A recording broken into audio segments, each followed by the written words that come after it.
Well, good morning again, everyone. Here we are with our panel, and I just want to begin by quickly introducing our panel to you, and then I want to yield the time for them to really be the ones to talk mostly today. So we have three community leaders. These are all folks you'll recognize and know, I imagine. The first guest that we have with us is Jill Aul. She is the St. Charles extraordinaire. Everything that has to do with bringing justice and equality for LGBT in St. Charles, you can pretty much guarantee Jill Aul had something to do with it. Currently involved with PFLAG and the St. Charles chapter of the Ethical Society, among other things. And we're grateful to have Jill with us, so welcome, Jill. We also have Randy Rafter with us, who is with Black Pride. He's been the president of Black Pride for a long time. How long, Randy? It's a long time now. I don't know. 5 or 6 years, is that what you said? Yeah. So thanks, Randy, for being with us. We're glad to have you. And Randy's also my birthday twin, so we both share our birthday. We're happy to have a Juneteenth birthday, Randy and I. And then lastly, we have Christa Cunningham. Christa is with Pride St. Louis. Is that the right name for it? Yes, yeah, Pride St. Louis. Yeah, Pride St. Louis. And you've been with them for quite a long time as well, haven't you? 4 years. 4 years, yeah. So, and involved with the leadership now. She has secrets about Pride for this year she's not allowed to share with us, so we won't even bother to ask today. But Christa, thanks for joining us. Each of these folks brings their stories of coming out to us today as we reflect on coming out and what it means for us as people and how it helps us live into authenticity and integrity in our lives. And we acknowledge that everyone has a unique coming out experience, but I want to begin by asking about, for the three of you, what would you want people to know about your coming out experience that is special and unique about your story? Let me kick it to Jill to start, because Jill has a unique perspective on that, I know, and then we'll just openly sort of switch between different ones of us as we have comments. Yeah, thank you. Thank you so much for including me. It's an honor to be here with everybody this morning. My story is coming out as an ally, as a parent, and I have 2 children, and the older child actually has come out 3 different times, first as bisexual and then as lesbian, and then years later as transgender. So my experience kind of runs the gamut. What I really want to talk about, though, is what it was like coming out as an ally and as a parent in the early 2000s in St. Charles County. It was a very different place then than it is now.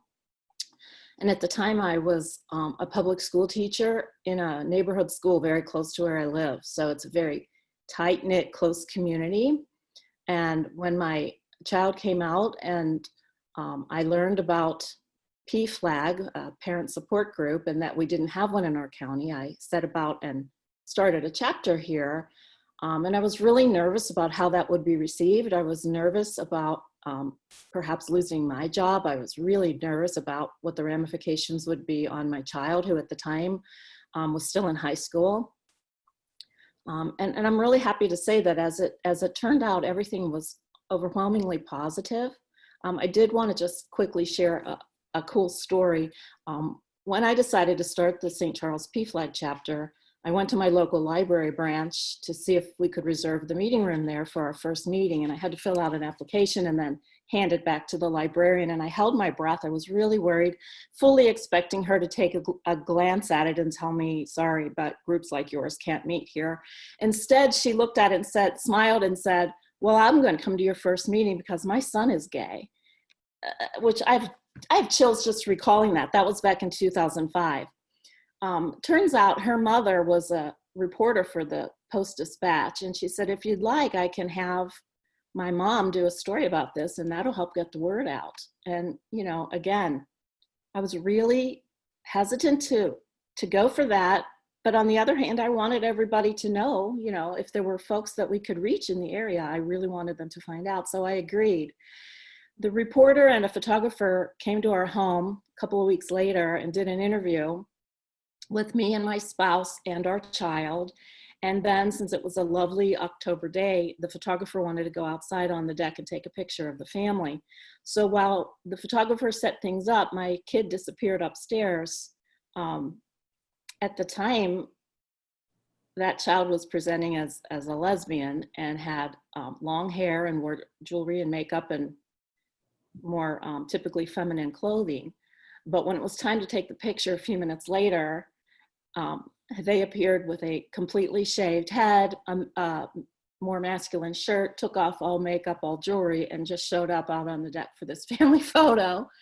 So, and I have it ran on the front page of the Post-Dispatch on Halloween morning that year.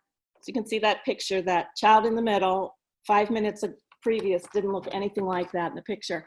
And there, my spouse and I are smiling, but inside we were like gritting our teeth and just, you know, our heads were exploding because, you know, this was going to be in the paper. It wound up on Halloween morning, splashed all over the front page on every single doorstep in St. Charles County because the paper wasn't even online at that time. And that was really terrifying for me. That's my whole point, is that I had to go to school that morning, and there were parents all over the place because it was Halloween party day, and I didn't know what to expect. But as it turns out, there was a whole underground network of LGBT teachers and school employees, family members, all over that school community who little by little came out to me once they knew that I was an ally. And it was pretty astounding. Sort of sad now that I look back and realize that people weren't comfortable being out. Hopefully, because of the Supreme Court decision a couple days ago, that will change even more. But it's been an extremely positive experience. So just as a follow-up question, I'm interested that for you, some of the barriers were to coming out, really fear about not so much family or anything like that, but more the community. I didn't really hear you talk about being afraid of how your parents, like your child's grandparents, would respond or other things like that. Is that accurate? That's very accurate. It really wasn't an issue at all. My dad is almost 93, and he has beautifully sailed through all of these coming outs, and you know, he's perfectly supportive and fine with it. I grew up in a Jewish family, a liberal family. We did not grow up in this. I grew up in the East, not in this area. So no, the family wasn't a big concern at all, but the community sure was. We had a Black family that lived next door to us in the neighborhood previous to the one that we live in now, just, you know, not far from here. When they moved in, they woke up one morning to a burning cross on their front lawn, right around that same time. So, you know, I expected that to happen. I had a PFLAG sticker on my car. I still do. And in the early days, I fully expected coming out of the store and finding windows smashed or worse, you know, and nothing like that ever happened at all. Wow. Any of the rest of you have thoughts or questions for Jill? I was anticipating hearing Jill's because I wanted to hear something from my mother's perspective, because Jill's child came out multiple times, and I did the same thing with my mother. So I was like kind of getting a mother's perspective on how that worked out. Yeah, I can tell you that through my work with PFLAG over these past 15 years, I've talked to a whole lot of parents, a whole lot of mothers, and everybody's reactions and experiences are different. My child is 34 years old, so I would say, you know, that it's been a while now. Most parents my age struggled a little more, I think, than I did. So, you know, especially people that are native to this area, a lot of them have had obstacles and barriers in their faith communities and in their extended families. I can't speak to those experiences, and I obviously don't know your mom's experiences, but I can tell you this: virtually everybody I know, just regardless of where they began, they've absolutely all moved forward, you know, in the journey of acceptance at different paces, at different rates, but there's always movement. My question for you, Jill, is how big did your family get from after your daughter, well, your child came out to you, to where now you have this huge extended family of others? Because you're like my mom to me here in St. Louis. Yeah. How are you? Point.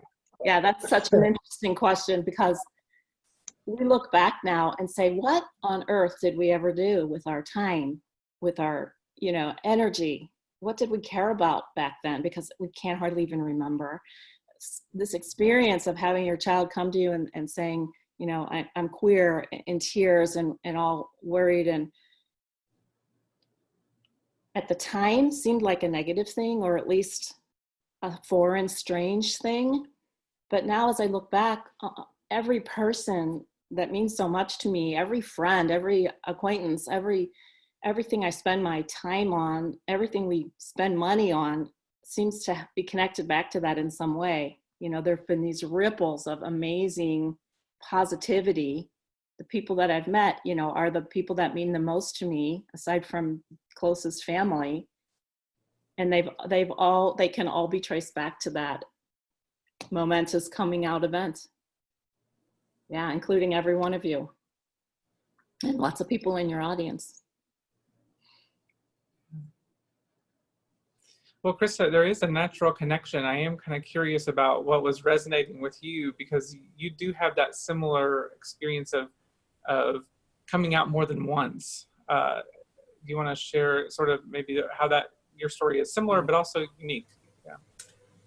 Similar to a way when I was very young, I came out as a gay man during the AIDS epidemic, and it was my mother was worried and very concerned. I always have to do everything the hard way, and so that was just another thing I was doing, making my life a little bit more difficult. And but back then, it was okay to be gay. My partner and I had a business that was really well respected. And then 14 years later, through some counseling, I came out to my partner as identifying as trans. I was going to start transitioning then, and because of that, my partner dissolved the relationship. I lost my business that I worked so hard at. Being a gay man in rural New Jersey was okay. Being a trans woman in rural New Jersey was not. So, and so that way he didn't suffer through it. My employees didn't suffer through it. I just disappeared. I walked away. I signed everything over. Quite sizable buildings, assets, investment properties. I just disappeared. Wow. And when I told my mother that I identified as trans and I was going to transition, long discussions, very loving. She says, "You're still my child. I still love you no matter what." And so I was concerned about my family. And she said, "Don't worry about the family." Just like when I came out as a gay man to my grandmother, Southern Baptist, very conservative in Southern Illinois. She said, if they have a problem with it, they have a problem with me. So my grandmother was more of the matriarch of the family, and she said, if they don't like it, that's their problem. It was difficult because coming out is a multitude of process. You come out to family, you come out to friends, you come out to coworkers. It doesn't all happen at the same time. So it's coming out to those people that are your allies, that you think would be better allies for you to help you through the rest of the process, to come out to other people. I kind of had it easy coming out as a trans woman because my mother accidentally outed me to my family. Because I was going to start changing my pronouns, and my mother was very quick in changing the pronouns. And I was still presenting as male at that point, but was going to be presenting as female very soon. And she kept using she, her pronouns, and it threw my family off. And they said, well, why are you're using the wrong pronouns? And so my mom said, oh, well, she's transitioning. And then that's when my family, oh, okay. But I didn't lose anyone in the family. But the interesting thing is, I came out to tons of friends, family, coworkers, but the one person I was afraid of coming out to as a trans woman was my brother, my only sibling. He was the one I was the most afraid of losing. So, still very loving, but I was scared of losing him. So, thankfully, I did not lose very many friends or family. If I did, I don't know it, and I'm fine with that.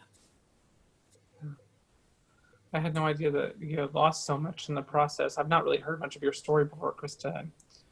And yet there's so much hope in it too, that your story is, you have it sounds like a champion of a mom, just like Jill is for her child, that really, I mean, what person who's trans talks about their family changing the pronouns too fast? Most of the time it's the opposite. So that's amazing. Yeah, that's true.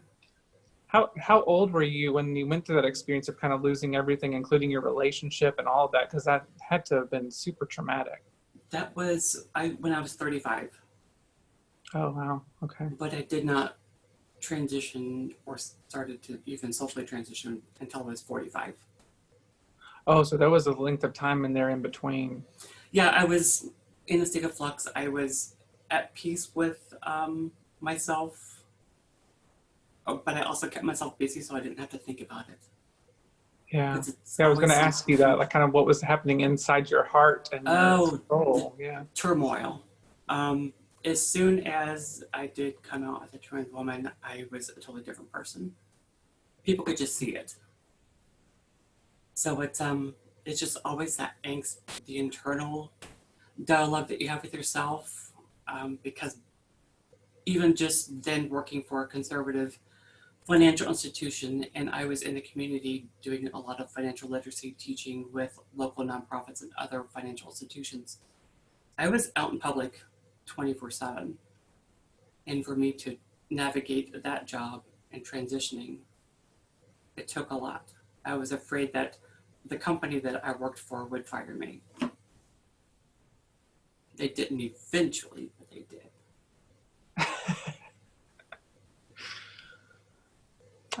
Jill, Randy, I don't know how much you all have heard this story before either.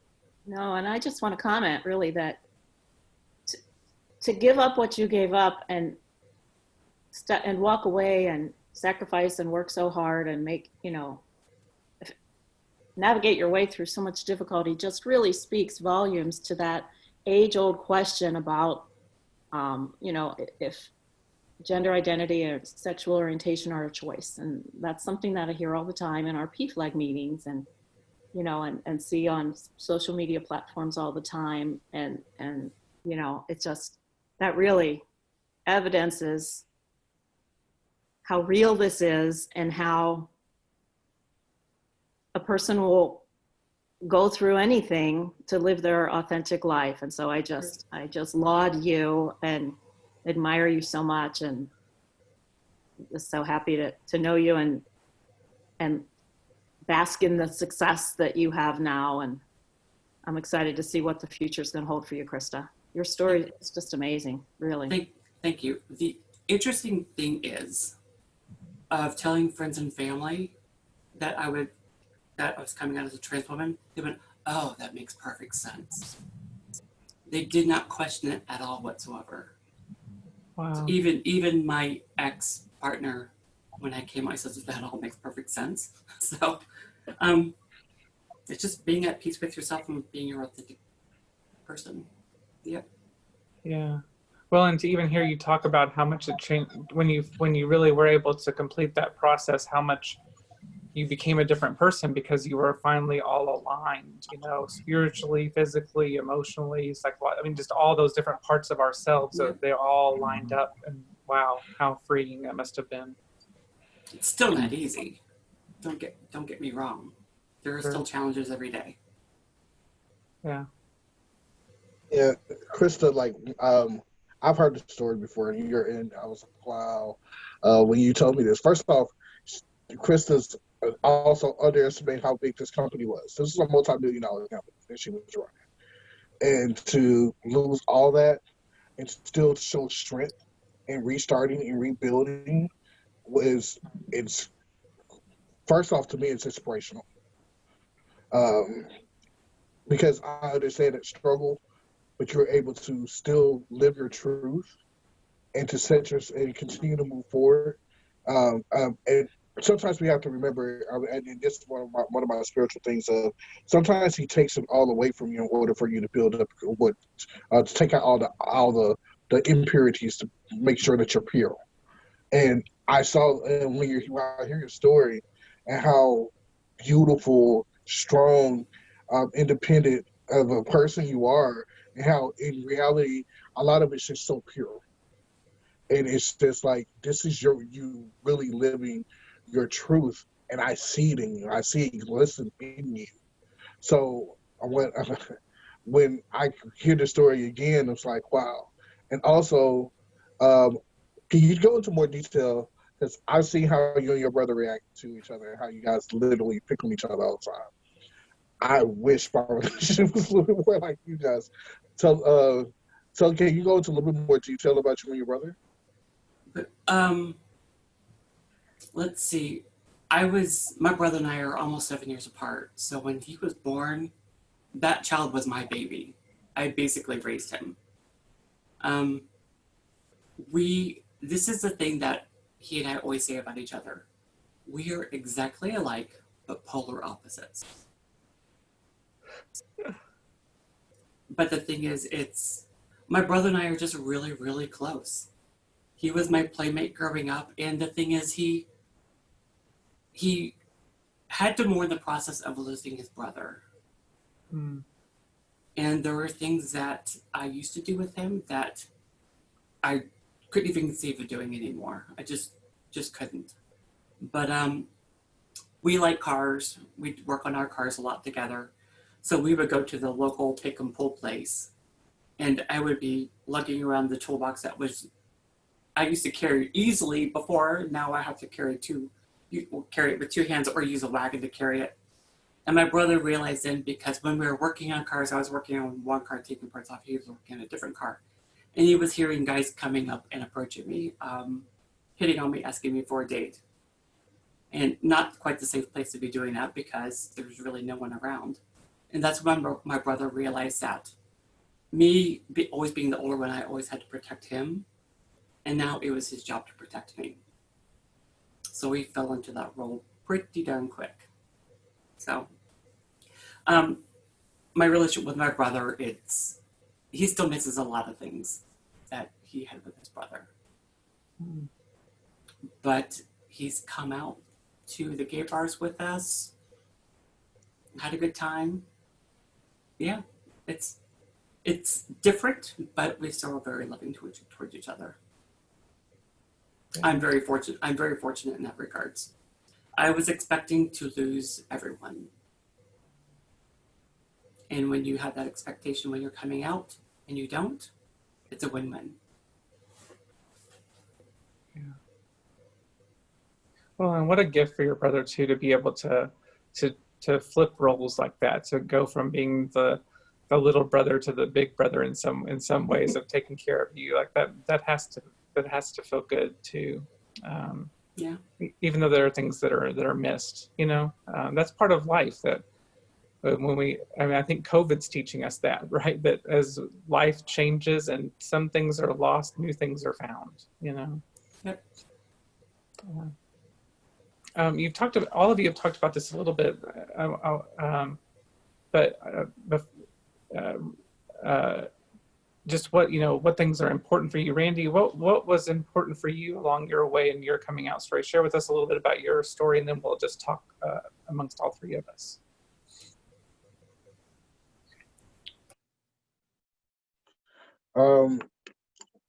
Picture Sicily, 1942. Okay, no, I'm joking. So you have to throw Golden Girls joking, all right? So I was born and raised in Little Rock, Arkansas. The eldest of three children, was the kid that played baseball and played football, enjoyed sports, but also was an art kid. So I was a singing and dancing kid as well.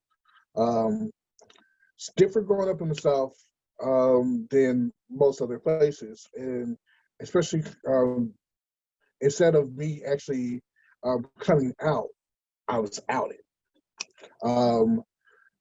In my teenage exploration stage and trying to figure out who I was, and and all those other things. My one of my closest friends outed me to our baseball coach. Oh wow. Yeah. And if at that point, if you know me, I always say this. My mother always told me to just tell the truth because I'm a horrible liar. I kind of made a joke about that earlier off this line. Because I can't lie. I'm not good at it. And you can tell when I'm lying. So I end up being 15-ish, and having to face my truth of who I was and who I was sexually attracted to. And really my truth was like I came out at that age. And it was uncomfortable because you don't know what to expect. You know, the part of town that I'm staying, I grew up in was known as one of the was basically like the gay capital of the South, Little Rock, Arkansas. So even though we're in Arkansas, you wouldn't think that a lot of violence, a lot of crime was going on. So I never knew what to expect. I'm already as you already have the conversations as a Black man of what to expect on even racial profiling and racism and those different things. Now I'm coming to a point to where I came into a point to where it's not only a Black man, but a gay Black man, and identifying and learning my truth and still growing at the same time. So it it was definitely one of those, definitely a difficult situation, but at the same time, I think it's what made me me. I went to a different school than other people, so I went to a performing arts school. And so I went into my high school, living my truth and coming to being, I think in some situations it was like I inspired others to live their truth, and others, well, it was more of the people were comfortable around me for me being me. And it was my opportunity to kind of just be who I was without having to worry about the everyday challenges I might have in my neighborhood, because there was a couple of kids in my school that were gay. And so it's like, okay, well, hi, how are you? I'm Randy. Nice to meet you. And so I had a support system at school that I didn't have in my neighborhood, that I didn't have in my family. So as far as challenges, that was one of those things where I had to live that double consciousness of being two things at once. W.E.B. Du Bois talks about it specifically in the Souls of Black Folks, about how being Black and being American. Well, in this situation, me being Black and me being part of the LGBT community and having that interturmoil, never really feeling like oneness. My Blackness is my culture, my heritage, my the beauty of being Black and all the things that come with it, understanding where I come from and the lineage of my people, and then being part of the LGBT community, understanding how beautiful that it is and how it shines a light and being amazing and being bold and being boisterous. But then there's the negative connotations of, well, there is the racism. And so you see these things happen, and me being from the South, I even recall going on a trip and the car breaking down in the middle of nowhere and someone riding by yelling out KKK to scaring the crap out of me and my friends who were going to go speak to other youth about love and how love can change the world. And it's one of those things where it's like, wow, this is an eye opener for you. And then still being able to have to navigate the LGBT and all the challenges that we go through within itself. So, and sometimes it feels like I don't get that break. Like, I can't take that breath, because as soon as I start to take the breath, something else happens. And so it's like we have one trigger, and then there's the other triggers. And so I think that's my biggest challenge, is finding those balances and stepping away to bring back, so I can still be the leader I am, that I'm supposed to, that I've been blessed with being, but also the fighter that's inside me. If that kind of breaks it down for you a little bit more. Yeah, that's wow, powerful, Randy, and just to even hear those experiences and that challenge of having a two-ness. You know, I've also read Souls of Black Folk, and that two-ness in a different kind of way in your experience than even Du Bois was talking about. Yeah. Randy, Jill, I'm curious of how your family reacted when you came out and how they are now.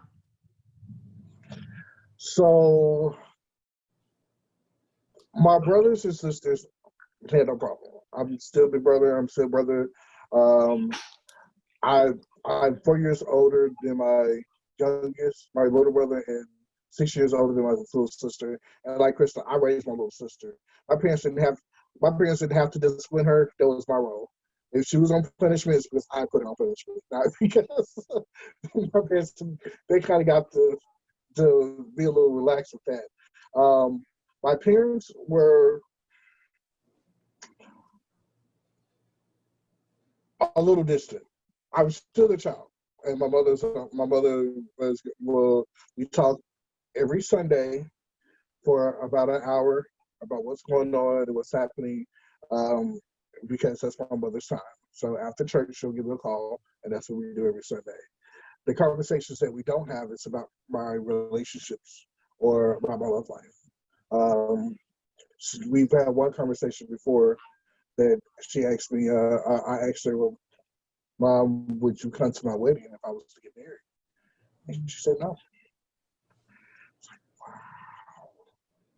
I was like, that's heavy. She's like, well, Randy, our faith teaches us this. I was like, but our faith also teaches us love. I was like, and one thing I actually, the conversation continues on the next time she called was like, what if I was to get married? And she was like, well, what do you mean? I was like, if I got married and I had kids, I guess I would never see you again. And she lost it. How dare you say something like that? What do you mean I would never see you again? Have you lost your mind? It's like, well, Mom, when you got married to Pops, you went everywhere with him. If you went home, you brought him, you brought the kids, and that's your new unit, and you shared your love of your family with the rest of your family. How would it look if I was to be married and have kids and me not bring my partner, my children around because you don't accept that part of my life? Yeah. My mother if you know my mother, she's never quiet. She could not say a word from that point forward. She's like, I don't know, Randy. I just don't know. And that's part of the conversations that have to be had, because then we bring it up in that idea. It's just like, wow, am I willing to lose my son because of this, or am I going to still be? Oh, Randy, you accidentally hit your mute button. Also be the grandmother to his children if he was to have some. So it's one of those things. It can be challenging. My biological father, he took you really well. It kind of shocked me. He actually took like one of my pictures. I had a collage of me, like with a rainbow shirt, and me with this or whatever. He took the picture, me unknowingly, and put it on his Facebook page. And he said, "I'm so proud of my son. He marches to the beat of his own drum, and I will forever love him and be there for him." So I was like, oh my gosh, well, I know my dad would be at my wedding. Unfortunately, he passed like 2 years ago. So it was like, well, this is like, well, all right. But because I know that he's looking down on me and that he supported me. He had a whole conversation with me about, like, you're my son. I love you. I'm going to be there for you. And I support you in what you're doing. Keep doing the work that you're doing. And that's why I work so hard. And that's what continues to make me push to be the leader that I am right now. So. Great question. Sounds like your mom needs a PFLAG meeting.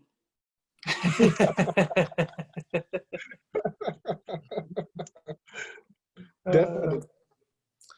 Her name is Jill Aul, and she's here to recruit you. Christa, I can't see you right now. Did you have anything you wanted? I know you and Randy know each other and go way back. Did you have anything you wanted to say? No, I know Randy really well. Yep. We've only known each other for, I think, maybe 5 years. Yeah, we met on the dance floor. Yeah, We the met. Urban Air promo dance floor. Yes.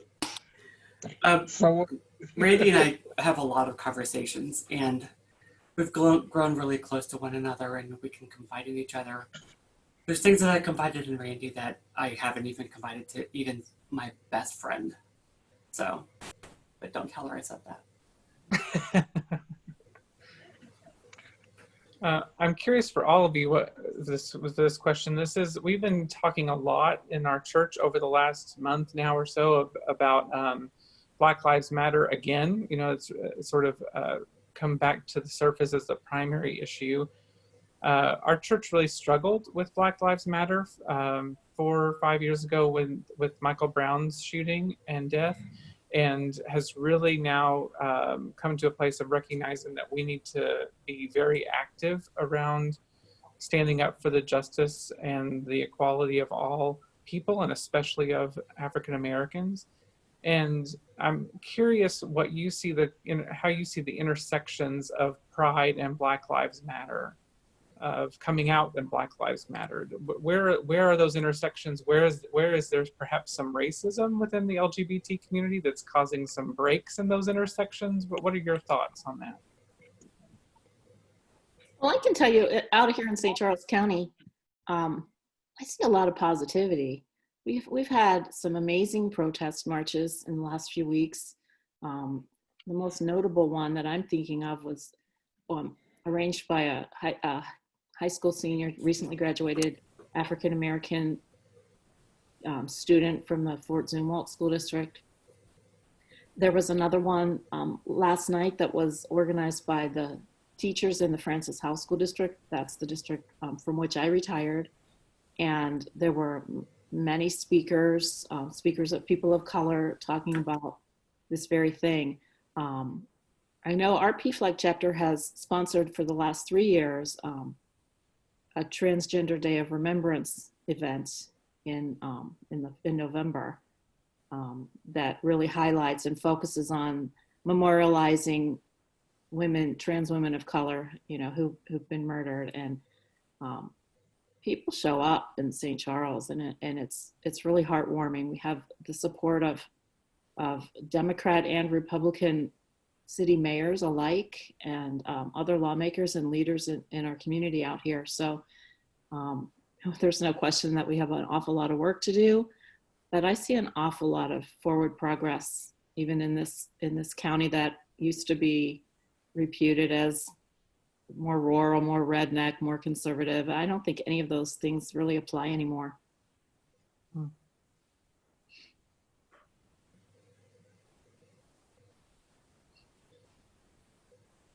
Your turn, Randy.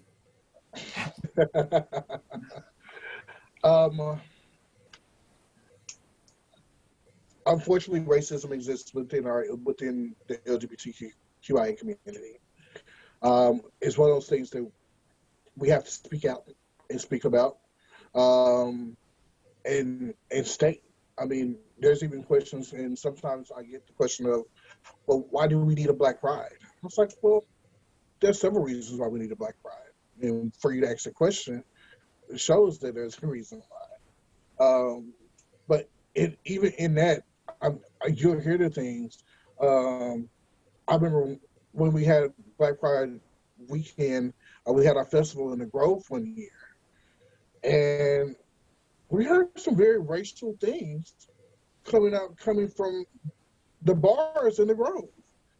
And to hear that as a leader, when we go to these same places we're supposed to, you would think that being part of a disenfranchised part of a community will have a better understanding about being a part of a disenfranchised community. Um, but it doesn't. And then there's other things that we look at as well, from to being objectified as a community. Um, I'm making sure I'm watching my words because this is a church group that we're doing this for. But certain stereotypes that are said and are done um, can be hurtful. And sure, it might sound nice or the idea about it, what it is, but at the same time, I'm a human being. I bleed red. And please don't look at me as something being as an object of your desire. Or the other way, or then there's the flip of that of no fats, no blacks, you know, um, no film ideology as well. First of all, get to know people for who they are. And you'll see these on these dating apps or different things like that, and it's one of those things where it can really be offensive on here. Some of the things that are said. Um, I've had that's been topics of conversations within certain circles about how when you tell someone of another color that that asks, well, can I have racial relations? You may tell them no. That you hear all of a sudden, here's all the racial stories that come after them. So racism is alive and well within our community. Unfortunately, that's something that does exist, but it's also our job to call people out on it. And even in situations and settings where there's not a person of color that's there, it needs to be addressed and it needs to be had, because if they think it's okay, it's going to continue to be a problem. And we see it on a regular basis within our own community. So if we're seeing this on our own community, we definitely have to call it out and call out that how injustice anywhere is a threat to justice everywhere. If we see there's an injustice, if we see there's people being disrespected or mistreated because of their race, then how do we expect for people to respect us and treat us well as people of the LGBT community? Um, it's counterintuitive. It's not going to be able to. We can't march forward if not marching together. Am I proud to see the things that are coming in this year? I'm excited. The All Black Lives Matter type ideology that's being said to make sure that Black trans lives are also being brought into the conversation. This is the intersectionality that being a Black queerness is going through. That making sure that those voices are heard is huge, and especially because a lot of these stories aren't told within the Black community, and to have these conversations being made and now being a part of open dialogue is the beginning. There's a lot more work to do. There's a lot of things that has to be done. And also we need to make it a point to where we have to support those programming that are doing the work for us. I mean, specifically, if you look at it, if you reach out to the most under, what's the words I'm looking for? If you reach out to the folks that need the help the most, it was going to be a Black trans woman. They're already going through racism. They're going through all the things that a trans person goes through, and being part of the LGBT community. If we're able to find and put together programs specifically around that area, and then build those programs up to where now we're able to hit and help the Black trans community, then we can help the LGBT community, then we can help the Black community, then because these programs even are designed for one specific population. If you're solving these problems and breaking these barriers that these individuals are having, you're going to be able to break barriers for others who are going through some type of disenfranchisement, if that makes sense. Yeah, for sure. Yeah, because there is 3 layers there: black, trans, and female, right? I mean, even Christa Yeah. was saying a minute ago, having that experience of being, uh, having these people coming and making advances at her in the middle of a pick and pull part, right? That's not going to happen to a guy. And so even the way that there are these microaggressions towards women, that, Chris, there's probably a whole conversation we could have with you about the way you have been able to experience both sides of that in your life. And I have to imagine there's insights you gained because of that. That's a whole nother show. Yeah, right. That's a whole nother show. Exactly. And then the dating aspect is a whole nother show after that. Oh, wow. Yeah. Krista, not in your role as a Pride board member, right? But just in terms of your own personal opinions, do you have any insights about how you see the intersection of Pride and Black Lives Matter? I think it was close to 2 weeks ago, there was, in the Grove, started the a Black Trans Lives Matters demonstration. Yeah. And we were marching and we were going into the Central West End, and we just kind of stopped there. And we're doing our own chanting. And then all of a sudden, way behind, blocks away, we heard another noise. And it was a Black Lives Matter movement coming towards us. So all of a sudden we're thinking, we are Black trans lives, they are Black lives. And then all of a sudden the groups, as they were getting closer together, the tension kind of built up. And then they realized what we were doing. We did not have a really good sound system. They had a kicking sound system, PA. They turned it over to us, and they let us, the Black Trans Lives Matter movement, take over theirs, and we merged together and just shut the Central West End down. It was beautiful, absolutely beautiful. And all that ended up at the Transgender Memorial Garden here in St. Louis, which was it was perfect. It was. We shouldn't have it, but we do, unfortunately, and I'm looking for the time where it can be a different type of focus on that park.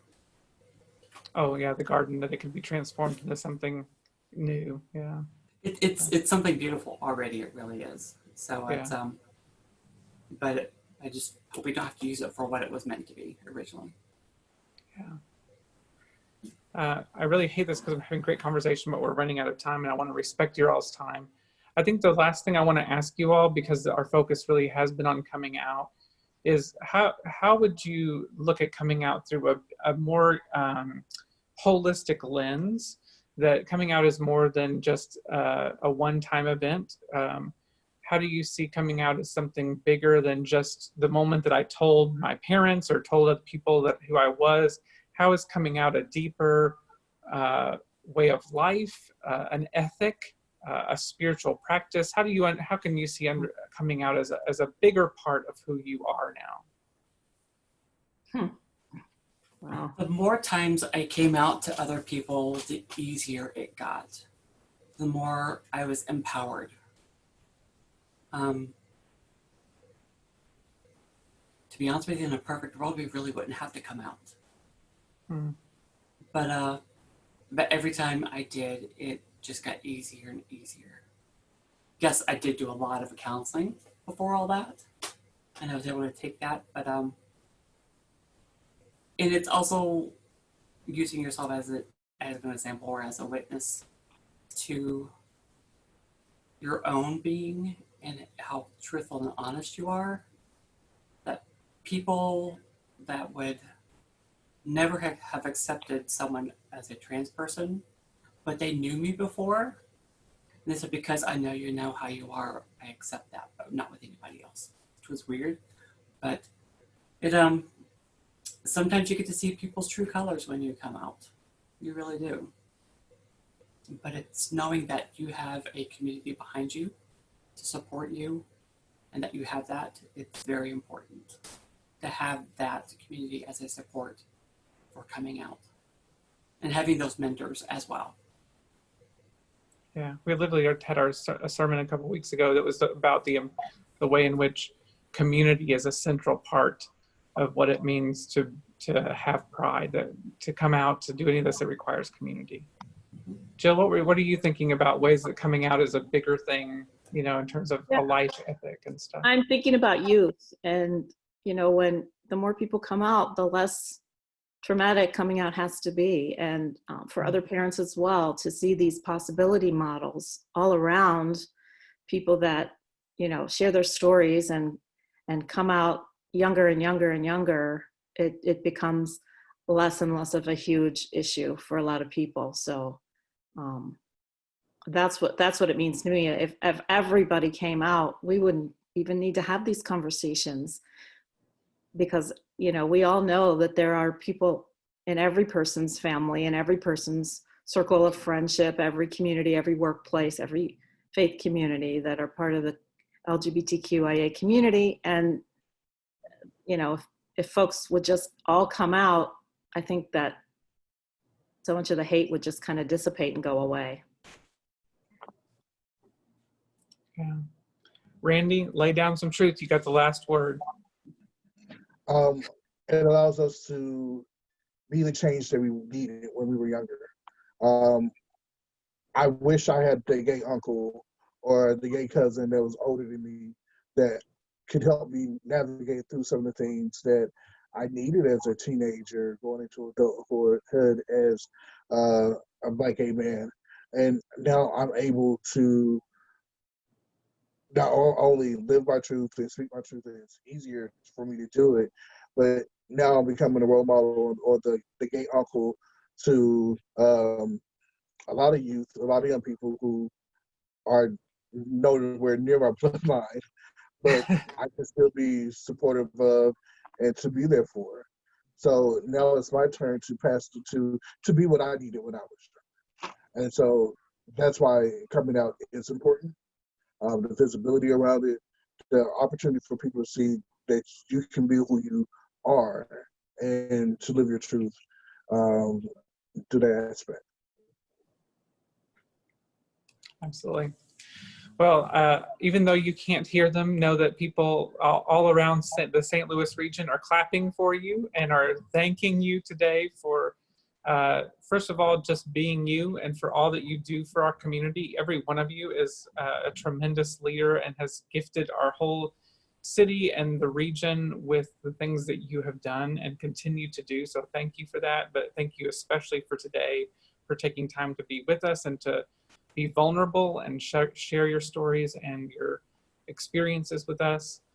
And I think all of us can look forward to when we can be back together again and marching down a parade route, celebrating all of the LGBTQIA community together. Amen. Mm-hmm. Thank you so much. Yeah, thank you all.